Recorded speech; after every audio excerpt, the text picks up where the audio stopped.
Hi everyone, আমি রানী দাস। আমি drawing করতে ভালোবাসি। অবশ্য আজ ড্রয়িং করব না, আজ করব এই ফোন কভারটার ওপরে কলকা ডিজাইন।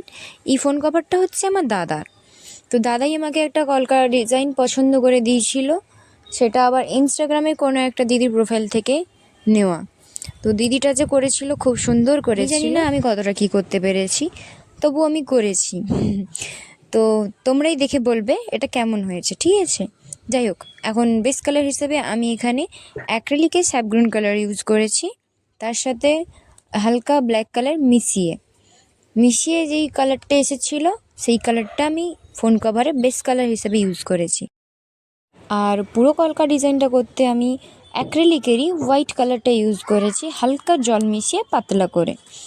যেহেতু এটা আমার ফার্স্ট টাইম কলকা ডিজাইন করা ছিল ফোন কভারের ওপরে, তো আমার তো করতে বেশ ভালোই লেগেছে। তোমরা দেখে বলো ডিজাইনটা আমার কেমন হলো, কাজটা আমার কেমন। তোমাদেরও যদি এরকমই কোনো কাজ করতে গিয়ে গোলমাল হয়ে যায় তাহলে ঘাবড়িও না। আমি একটা টিপ বলে দিচ্ছি, ওই টিপসটা ফলো করলে তোমাদের কাজ হয়ে যাবে। কী করবে জানো তো? আগে ঠিক করে নেবে কাজটা, তারপরে যেই জায়গাটা তোমার গোলমাল হয়ে গেছে ওই জায়গাটাতে তুমি যেই বেস কালারটা দিয়েছিলে ওটাতেই মোটা করে নিয়ে দিয়ে দেবে যেই জায়গাটাতে তোমার গোলমাল হয়েছে, ওর ওপরেই চালিয়ে দিও। তাহলে দেখবে শুকিয়ে যাবে যখন, তখন ঠিকঠাক এসে যাবে, যেমন আমার এখানে হয়ে গেছিলো।